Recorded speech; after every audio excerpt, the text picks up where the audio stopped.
Hello, welcome to the Yemenist. My name is Kip Kozad. So, what do you get when you mix haggis with Celta? You get Sammy Al Akil, who is my next guest. Sammy is the son of both Scotland and Yemen, and he shares with us the amazing similarities between the two cultures and a lot about him growing up in and around Sana'a, Yemen. Next on The Yemenist.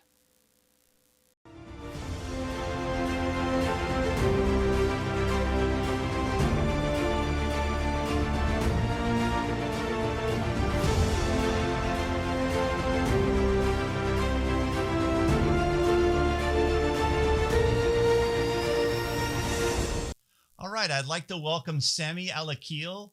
He is an HR professional in Edinburgh and chair of the Yemeni community in Scotland. Welcome to the Yemenist, Sammy. Hi, Kip. It's a pleasure to be here. I'm so happy to be here. Thank you so much. And you have such an interesting story. You know, since you were born, you have lived really in two worlds. Can you talk a little bit about that experience? Yeah, you're right. It's a very interesting story. It was interesting for me as well, especially growing up as a child. Obviously, when you're a child, you don't see that there's a difference between the two. But as you get older, you start realizing, wow, you start noticing these things.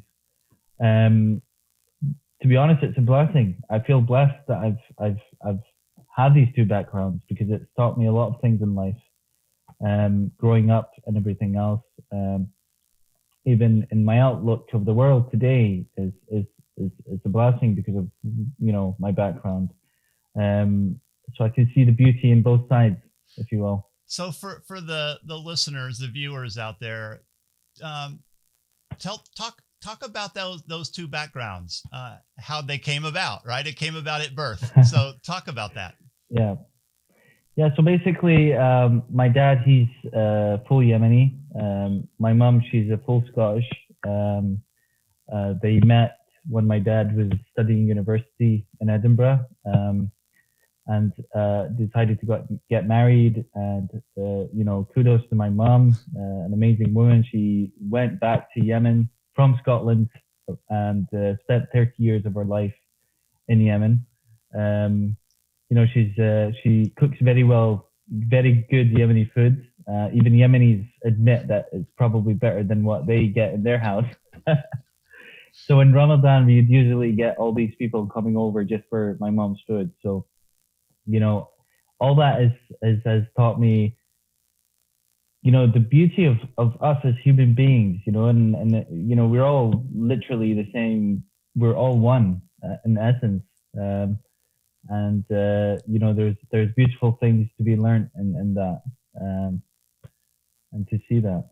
That's amazing. So let's first talk a little bit about the Yemeni side. And you, as you said, as we know, you lived most of your life in Yemen, in Sana'a, right? Yeah. And so why don't you share, coming from these two different worlds, what are some of the rich, kind of unique Yemeni aspects of you that make you Yemeni? To be honest, I remember, you're right. I was born in Yemen. I've spent my whole life in Yemen. I've just recently moved to the UK in 2014. So you could say my background of upbringing is in Yemen. So of course, it's impacted me greatly. Culture, its traditions. I understand it very well. I still carry them with me today. There's so many things about the Yemeni culture that I'm blessed with. The stories that my dad would tell me, or people would say, stories. And when you're listening to a song and it's 600 years old or 700 years old, and they're playing it in your brother's wedding, it's something to really be proud of. And the architecture, the way Yemenis are, the simplicity of Yemeni life. I do miss that. And it just really shows you, Yemenis kind of teach you how to be humble, and just down to earth, and open your arms to everybody. I'd remember eating food on the side of the street, and a stranger walks by, you have to say, you know, تفضلوا, and it's rude if you don't, which is rude. I truly do believe that, you have to be welcoming and warm and hospitable to everybody. And that thing I really love about Yemen, and I still carry it with me today.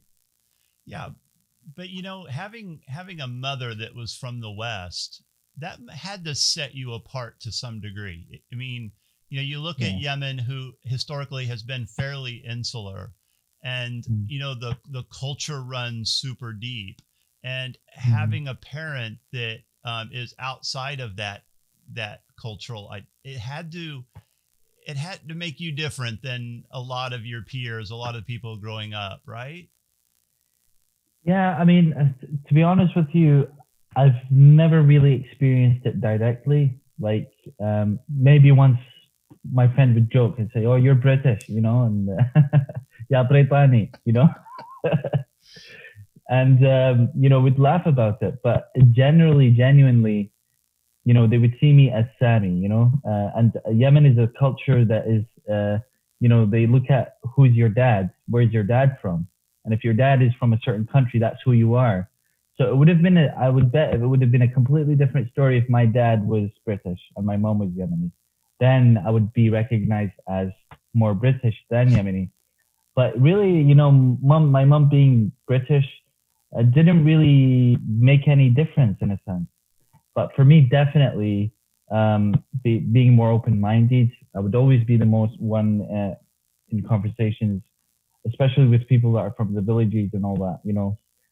To be a bit more open-minded and kind of give them a bit of positivity and to expand their minds about the West and things. Definitely, that's where it would come in. But generally, no, I've always been Sammy Al Akil, and I've always had that Yemeni attitude and treatment. Probably my cousins as a joke, but no, we genuinely never felt like, oh, I'm treated differently just because of that. Right. And in a separate conversation that we had, you had mentioned that even your first name was given to you so you could almost navigate into these two different worlds, right? True. From the stories my mom would say to me is that we always chose names that would work in either world. Um, so all my brothers, so I'm Sammy, we've got Adam, David, Ryan or Ryan, Miriam and Aisha. So majority of us, we have that kind of flexibility.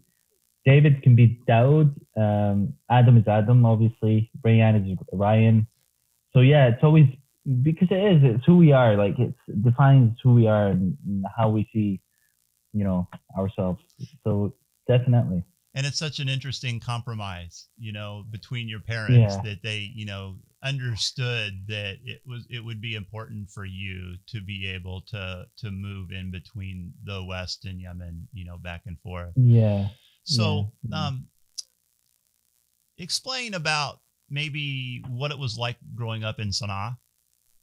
What were some of your favorite places that you went? What are some of your memories that you have growing up there? Mm, yeah. So I remember growing up, there wasn't anything like fancy TV or we would always just watch. I remember it was a black and white TV.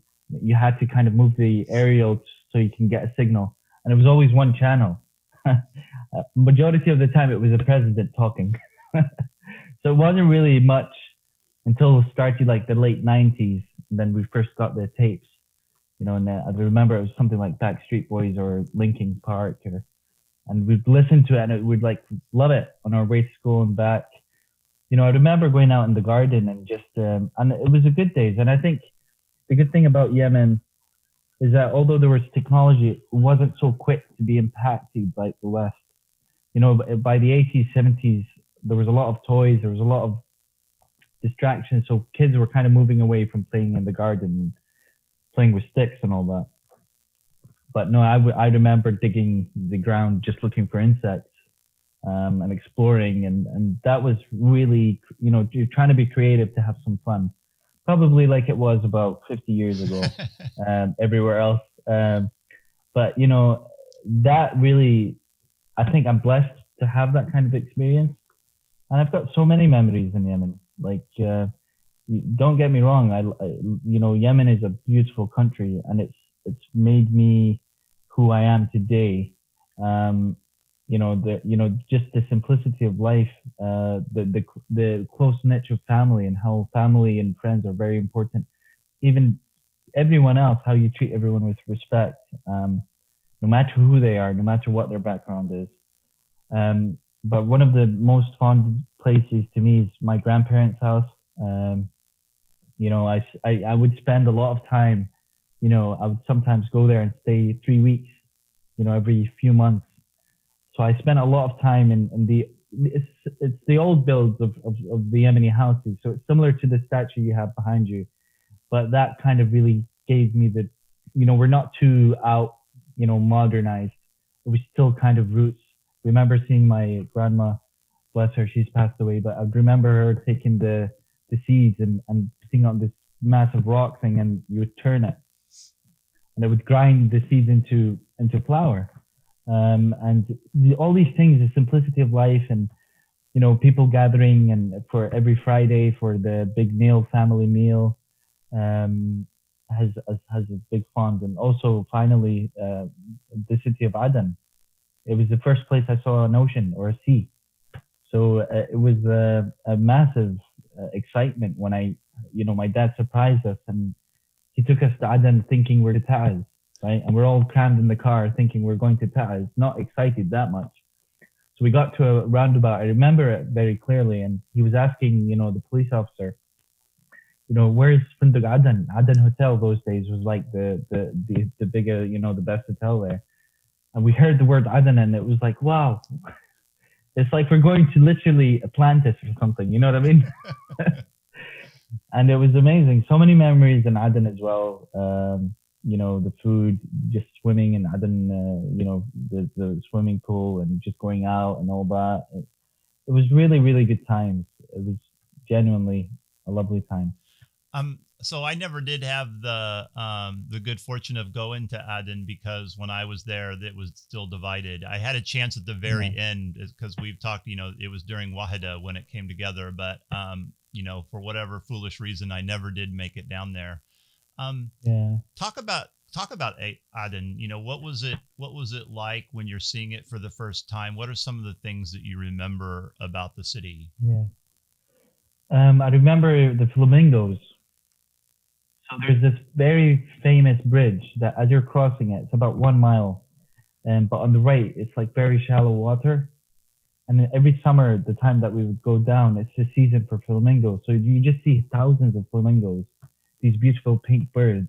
And as a child looking at it, it was like, wow, so it's very beautiful. Um, and obviously the architecture of Aden is very British.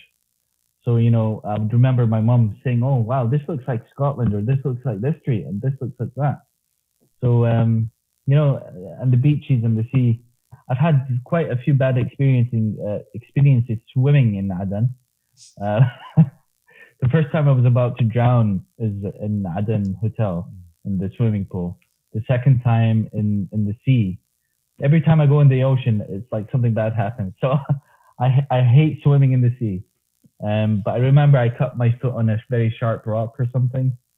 So I was like, no, I'm not going in there. So other than that, it's just really the hotel, going to from the garden and the architecture, and going to the crater. Oh yeah, I'm thinking about the city, which is inside Aden. It's called Crater, and it's actually named that because there's a massive volcanic crater. I'm thinking, what if it just blows up?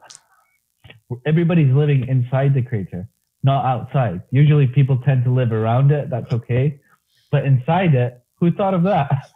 And it's a massive crater. So that was always like really mind blowing for me as a child, for the first time hearing about it. Right, it's awesome. So coming back to Sana'a, what do you know about the history? Maybe connected with your family to some degree, but growing up there, what are some of the things that you would learned about the history of Sana'a?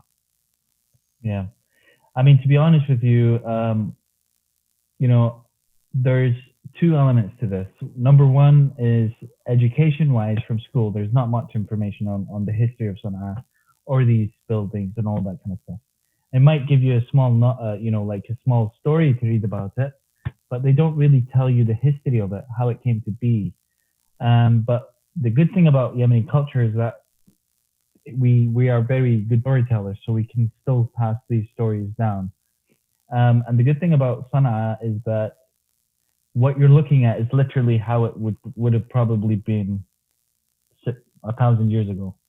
Very similar. The only new thing that would have happened is probably a bit of the clothes is a bit cleaner because of the introduction of soap and all that kind of stuff. Maybe electrical lights. You've not got a lot of these furnaces, but the beauty of Sana'a is that it's actually these buildings.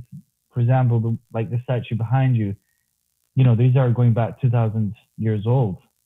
So when you walk in the city, you're literally, there's not much to, it's not like we're separated from the past. It's very there. It's very present. And, even the attitudes of people and all that kind of stuff. But we would obviously hear, interesting stories. My grandpa, my dad's dad, bless him, he's passed away. But, they were telling me that every month he would have to go to Thula, which is about 20 kilometers outside Sana'a, and that's where our village is. And he would have to take the camel or the donkey all the way there to get the seeds for, harvest and all that kind of stuff and bring it all the way back. So it would take a week every month for him to get the stuff to bring it back to Sana'a. So that, and that's not long ago. I mean, he would have probably been my age at the time or probably older than me at the moment. But it's quite interesting that not too long ago, people were still living like they would have hundreds of years ago. You know what I mean? And it's just the very brief introduction of electricity and all that kind of stuff. It kind of started booming. Right. So maybe you can discuss some of the aspects of Yemeni culture that maybe some people are not familiar with. Anything come to mind? Yeah, I mean, for example, the djembiya, or which is a dagger, it's a traditional dress that we wear. I mean, you look at it, and if I don't know Yemen, I'm like, why is everybody having these big knives with them? What is it for? What's its purpose? But it's actually a very interesting story. These go back all the way back to the Himyari dynasty, or Himyar, which is about 3,000, 4,000 years old. And the kings of the dynasty would wear these things, and you can see it in Sinbad or Aladdin, and that's what I love about Yemen. If you're thinking Aladdin and all that, you're actually trying to refer to Yemen, but indirectly. But if you want to get the true story of Aladdin, just look at the old city of Sana'a. That's where you'll find him.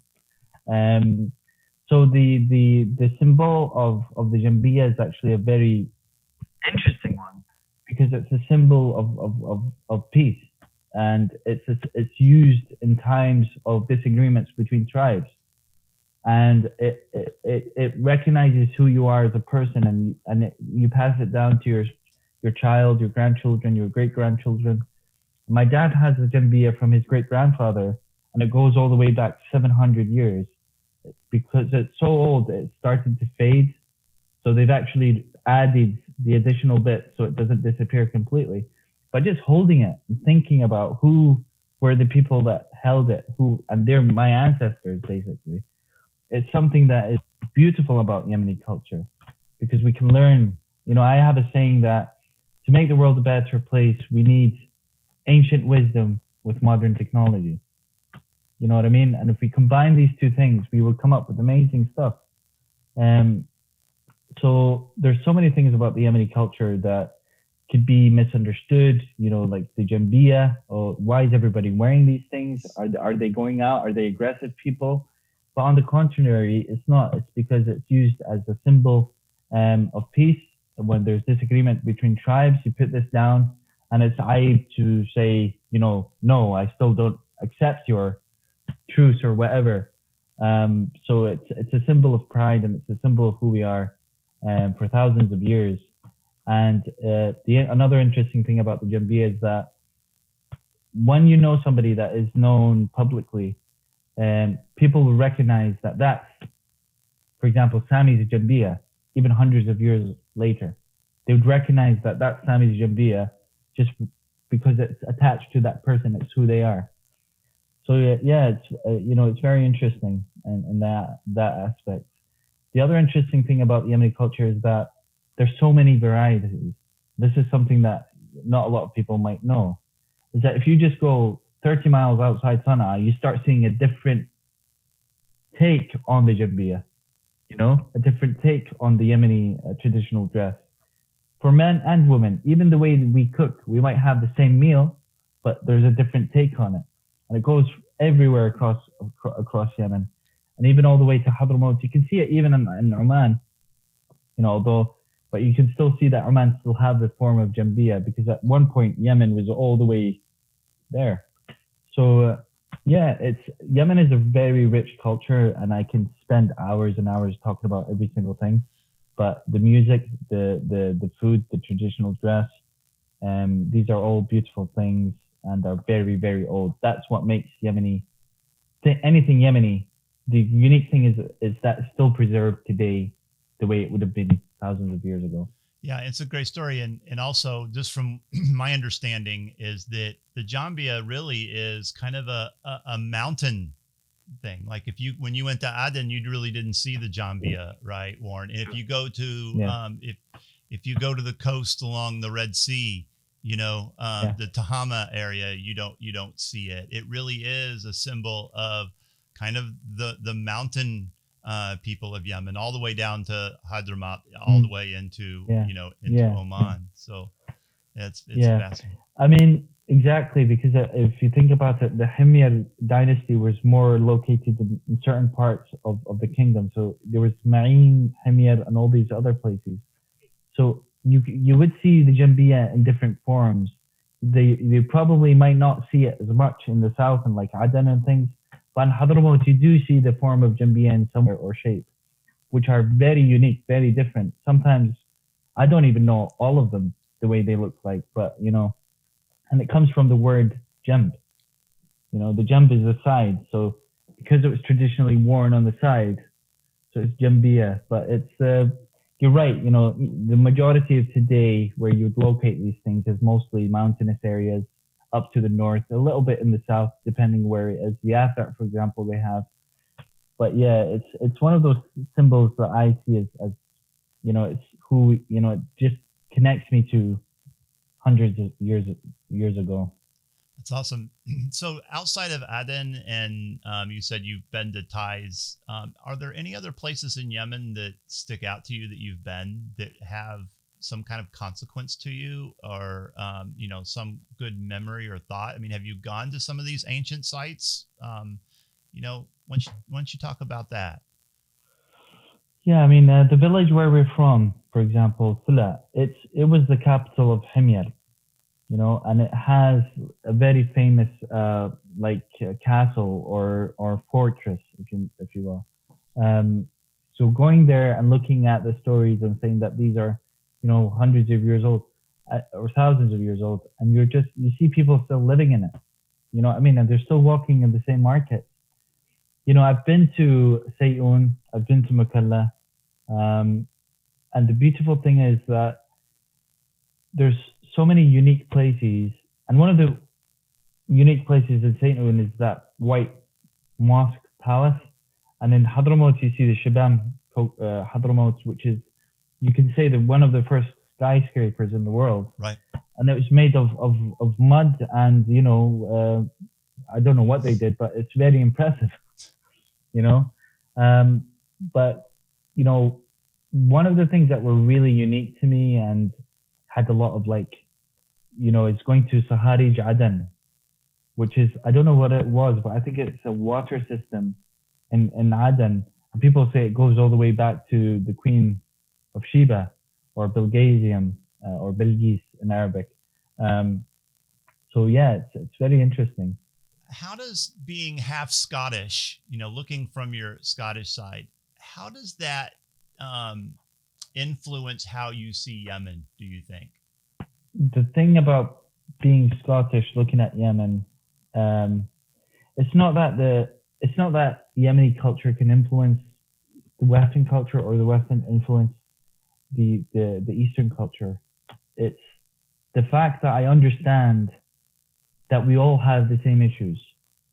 Some of us are more advanced. For example, the West has already gotten over these issues in some way or shape or form, and they've been able to establish law and order and justice systems that are fair for everybody to minimize conflict. Where Yemen have the same issues they have in the West, but they're still struggling to get over it. So that's where I can see, that aspect. So yeah, that's mainly what it is. Yeah. We talked a little bit about this before, but what do Scotland and Yemen have in common? Oh God, everything almost, like literally. They're mountain people, the highlands. Yemen is a very, very mountainous country. The tartans or the kilts, each kilt in Scotland represents a clan. In Yemen, each certain dress represents an area, or even the jambia, depending on what pattern it is, represents a clan. The way the castles, some castles, when I'm driving down some parts of the highlands, I look at it and I can remember Yemen. It's like I'm driving across Ib or something. And obviously, Ib is a very, very green place. So there's so many things that are similar. And just the way people are, Scottish people are very welcoming. They're very generous, and very down to earth and humble. Yemenis are this similar kind of thing. They do get a bit fiery when it comes to like clashes between the clans and all that. Very similar histories. Scotland's clans has been, you had a lot of conflicts between them. Nobles, Yemen have the sheikhs, so there's so many similarities. But I would say, the most thing is that I see them, they're part of the same coin, but just happen to be on that place in the planet, and those happen to be in that place of the planet. Yeah, and also being an American and all, and you may not see it as much being there, but Scotland has this really long history, as does Yemen has a long history. I would say that Yemen's history is much older, and we could have that discussion sometime. But the Yemenis that come to America, it really is completely different. It's a new world. But you being half Scottish and having that connection and being there and seeing castles and seeing the antiquity that exists in Scotland, and being able to kind of see that similarity in those two cultures, I just think is fascinating, on that level. It's true. I would also like to mention the some houses in Edinburgh are very old, so they go back 300 years, or similar to some of the houses in Yemen, probably similar to my grandparents' house, that kind of age range. So I'd imagine even the stairs, they're very dodgy stairs. You feel like you're going to trip over.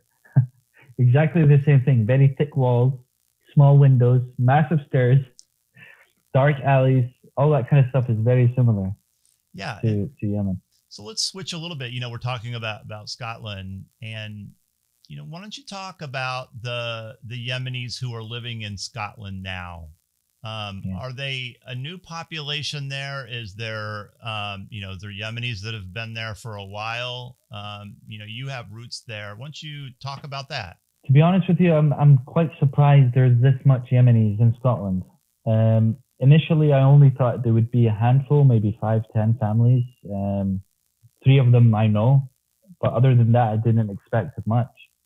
But what shocked me is there's one day I went to Dundee, and Dundee is a small city in the north of Fife, which is a very rural countryside of Scotland. And it's a very small city, and nothing really goes on there. And the last thing I expected was to find a Yemeni there. And I did find a Yemeni, and we became very close friends, and our families meet and all that. So it was very shocking for like a surprise for me and happy surprise to see that there's actually Yemenis in Scotland. So, wow, that's for me especially. It's like, oh, you see my other half of the world now. You know what I mean? You see all the similarities.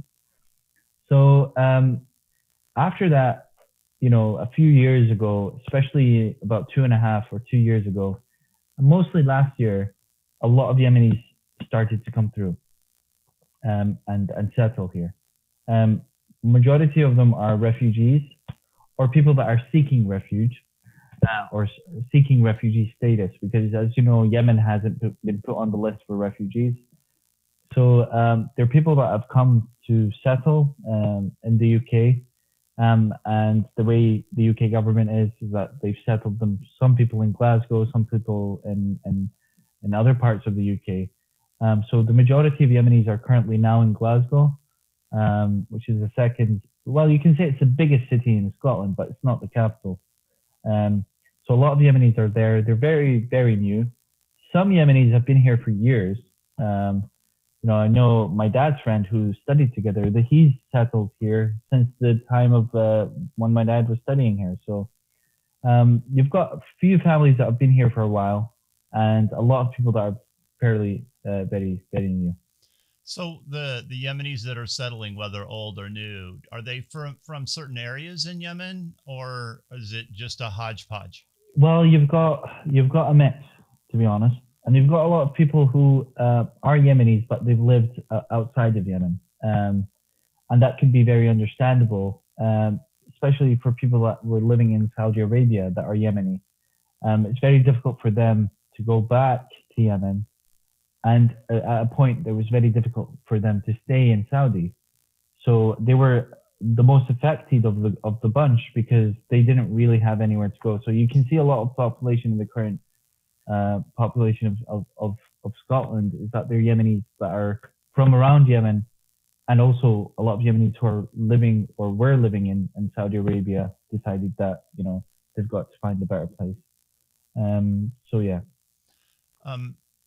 So, being Yemeni, having that experience, what's your general view of, let's say, UK politics? How does that frame, how you see the direction of the UK? Well, I'm Scottish, so it's a bit different. So, to be honest, UK is a great country, and it has one of the strongest parliaments in the world. And don't get me wrong, if you want to be heard, you will be heard. If you have an issue, you can sign a petition and it will be put in front of the Prime Minister and it will be discussed seriously and voted on. That's the beauty of the politics in general in the UK. Scotland is a beautiful country, a forward-thinking country, an open country, very generous. It doesn't close its doors on anybody. On the contrary, it wants to open its doors for everybody. But the politics of England, Westminster, whatever, different parties, Conservative Party or whatever, they have different views and different images. And obviously, it's similar to the administration in America. Donald Trump just came up with completely a wrong direction of what we should be going as a human race, number one, and as countries in the 21st century, number two. What was disappointing for me, to be honest with you, thinking, when the bombs first started to drop, I thought the world will rise up in a row and do something about it. And it was shocking to know that, they're buying and selling weapons to Yemen. Not everyone agrees with it. Don't get me wrong. Majority of people, let's talk about the government. A lot of the parts of the government agree with it. But it's just the way the things are now, that whoever is in power have this certain agenda or image. So it's very disappointing for me that nobody really did anything about it, and it was held in silence for years. And just last year, they would sometimes come on the news and people started knowing about it, although it's been going on for 5 years, the war, So it's very disappointing to know that. And this is one of the reasons why, we're not happy as Scottish population with the Westminster kind of approach to the outlook and Brexit and everything else, and because we have a completely different vision or ideal for the future. But that's why it makes me proud to be. I'm proud to be British. I'm proud, of the British Parliament, and I'm obviously proud of, being Scottish, especially. Right. Well said. Switching gears, as we get kind of toward the end, you did a couple video projects, and I will post those videos here on this site. I had a chance to watch them, and they're beautiful. Can you talk about how those came about and where you went and what the message was in those two videos? Great. First of all, I remember sitting with my friends, and we were kind of getting bored. We finished high school. It's been a couple of years. There was not much to do.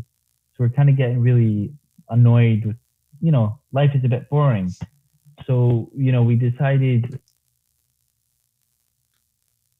the British Council is doing this film competition to create short films.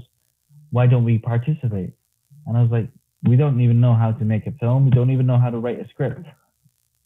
So we're like, you know what, let's participate. We've got the image, we're bored, and we do have something to say, to Yemenis and whoever is out of Yemen. So the first movie, we joined in, we shortlisted. There was about 40 participants. First movie is called What Lights Me Up. And it's at the time where Yemen was just leaving the Arab Spring, and, it was starting to get a bit ugly. And we were very frustrated with everything. And we wanted to share the simple concept of, if you want good for Yemen, you need to first care about Yemen. You need to love your country. And then everything else will fall into place. Because if you love something, you'll compromise for that love. It's right or wrong based on your ego or whatever. That's where it can be a bit challenging. So the main idea of the film was, what does Yemen need? Is it economical issues? Is it political? Is it whatever? Or it was highlighted, no, the solution is actually love. Yemen, all it needs is love. And I think I'm proud of that video. It's still relevant today, and even if not more today than ever before, with everything going on. So that was the first video. We shortlisted. There was about 30 people. We were lucky to be chosen from the top 5. And then the director, he was taken with the other 5 teams to Morocco, and it was British filmmakers that trained them on directing and everything and filmmaking for about a week. So that was good for him to get to do that. And then we were like, you know what, let's do something even more interesting. Let's go to somewhere in the middle of nowhere nobody knows about, which is Socotra Island. And I bet a lot of viewers are like, Socotra what? But it's surprising that the BBC haven't filmed anything in Socotra, when it comes to Planet Earth and all these documentaries. Why haven't they been there? So we were like, yeah, let's go to Socotra Island. It's a beautiful place. And let's just come up with this, spiritual fiction kind of story that just shows the beauty of this island, and how we even went beyond just the island and the beauty of it. How can we as human beings start to appreciate the beauty of nature? So we went to Socotra Island and we filmed it. I was the actor in it, and I wore the costume. The costume was designed by myself as a producer with the designer.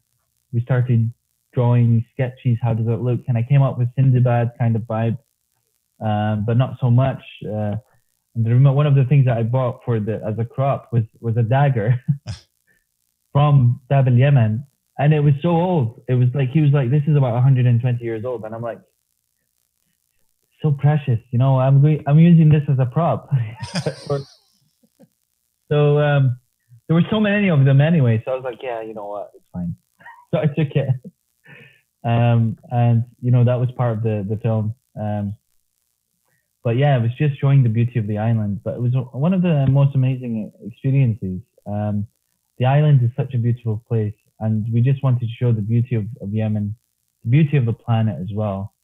And what is this lost Eden? You know, there's something that you don't know and it's been forgotten or it's been lost. Let's try and find it again. So that was the main idea of the movie as well. Yeah, it's really brilliant. I really enjoyed that. And like I said, I'll post those here so more people can see them and get a feel for it. And one thing, you know, that I've noticed, you know, with the 2 years that I was there are so many amazing, beautiful places in Yemen. Just, you know, you go around a corner in some small town and you're like blown away by like the colors of the market. Like, you know, each village has their own day, has their own weekly market given a day usually.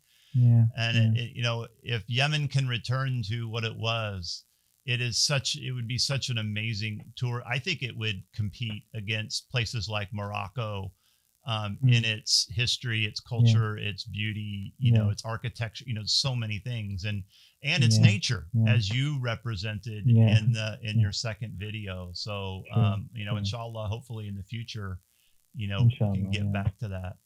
So definitely, I always ask my guests these two questions, and so I'm going to ask those of you. So all of the time that you were in Yemen, and especially, you know, having this perspective of now living in Scotland, you know, thinking back, what's something that happened to you in Yemen that you think this could only happen in Yemen? To be honest with you, there's so many things, and not all of them are positive necessarily. But let's think of the positives. You know, one of the things that are really unique in Yemen, and it's actually something that I recommend everybody to start using, is, and you've probably noticed this, you know, when there's like a gathering, social gathering with all the men sitting down together, and you know, it can become very crowded. Also, you know that in Yemen, if you go in, it's hype not to shake hands and greet each other. So Yemenis have come up with this very slick idea where instead of going around shaking everybody's hand, you just go in and say salam tahiyya, and everybody says ablaq, which means it's well received, and it just saves him having to go all around. And so that's one of the things that I really love about the Yemeni culture is this, you know, we're very straightforward, you know, very generous, very authentic in what we do, and the generosity of the Arabs and all that kind of stuff, and the pride of being Arab. But we kind of do it in a very sleek way. You know, you don't need to be like, you know, just say salam tahiyya and they say ablaq. You know what I mean? That kind of easiness and let it be. You know, it's very, very cool. That's awesome. The other thing I probably mentioned earlier, but literally, if there's anybody that takes out a sandwich or has a juice in their hand, and you're sitting next to them, they're going to have to say tfadhal. And you don't get that anywhere, you know? And that's something very unique. And like I said, my mom, when she first went to Yemen, she went to Hajjah. I mean, this woman, I'm so impressed by her and how I even panic when I go to Hajjah sometimes. And I know it, you know what I mean? Right. You know, she was handed a piece of meat from my dad's uncle with his hand, and you know that's normal in Yemen. You know, it's okay. But she was like absolutely shocked by the view. She was looking for a fork and knife or whatever. But you know, it's all this just. And another thing I miss is eating on the ground with everybody. That's something that I really like. And even in the UK, I was telling my wife, if we ever have a living room or a house, we should have an extra room where we're gonna have this majlis. And even if it's my boss or whoever from the West, they're going to have to sit the Yemeni way, because I really do want to give that to that expression as well. Yeah, and I remember in my village, and it becomes, you know, you have to understand the culture and understand the meaning. But you know, you'll be walking with somebody you just came across on the road, and they'll say, "Oh, come to my house," but they really don't want you to come to their house. But they're required really to invite you, and you can tell in the inflection of their voice whether they really want you to come to their house or if it's just but it's, you know, it's not phony. It's part of the culture of inclusion. right? Yeah. But you know, if Yeah. the person didn't know and said okay, you are obliged to take that person to their house. Exactly. Right. True. Right. Yeah, definitely. I mean, it's one of those situations where, you know, we're all human beings. That's the beauty of it. We're all human beings. We kind of have the same feelings and emotions, right? But the good thing about this culture is that it kind of forces you to act in a certain way, Right. in a certain way that is more inclusive, more things. So sometimes, like you said, I'm not in the mood, but I have to say it. Are you just praying that they say, no, I'm fine. I've already ate lunch, you know? You're like, thank God, and you leave. Alhamdulillah. But alhamdulillah, but you know, at the end of the day, it's a good thing that you have that element to kind of still force people to kind of be open and you know, but even though sometimes that's not always what they want to do. Sure. Yeah. And then the last question, what do you have to be thankful for of Yemen? Oh man, honest, everything, like the culture, the hard times, the rough patches, you know, Yemen taught me how to be tough and strong and handle difficult times and be wise, wisdom as well, and deep knowledge of my faith as well. You know, like it's taught me a lot, the Arabic language, the music, the history of Yemen. You know, the thing about Yemen's history, it's not just to do with the Yemenis, it's to do with us as humanity because it's a very old culture. And I probably said this to you before. It's a missing piece of the puzzle when it comes to archaeology and history and the timeline of humanity. And it's just waiting to be found and it's waiting to be explored and discovered. So it's still, you know, I'm thankful and I'm blessed to be part of that society, part of that culture. But yeah, it taught me how to be an honorous person, a person that respects everybody. Um, you know, there's some things, you know, unfortunately, that I wish we remember who we are. You know, some things that have creeped in, which became, you can call it, you see it everywhere, but it's not part of the Yemeni culture. It's not part of who we are. And we need to always remember that, you know, we are the people that would light lamps and lanterns in the middle of the mountains at night, just in hope if anybody's passing by from wherever you are around the planet, even if you're coming from the Silk Road, even though hopefully knock on our door and we'll welcome you. That's who we are as Yemenis, and that's what I'm thankful for. And my dad brought me up really well, you know, taught me how to respect our elders and respect anybody, you know, and that's something I'm very thankful for. Yeah, and I'm sure he's very proud of you. And that's such a great way Thank you. to end our conversation. And it's been such a pleasure to get to know you, Sammy, over the last, you know, we connected through you know, my channel, and it really has been a blessing. And you know, your story is interesting in so many ways. And I just want to thank you so much for coming on The Yemenist.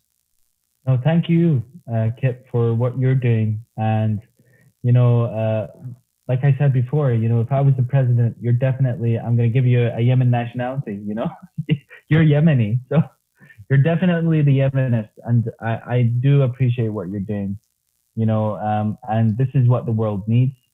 Away from just Yemen, like we need to learn a bit more about each other's cultures, and what you're doing is going to help Yemenis understand, and it's going to help also other people to understand this rich culture. We just pray and hope that, you know, the world will see peace soon, and that this COVID-19 disappears and stays as 19. Awesome. Thank you so much for the kind words, Sammy. Thank you, Kip. You take care.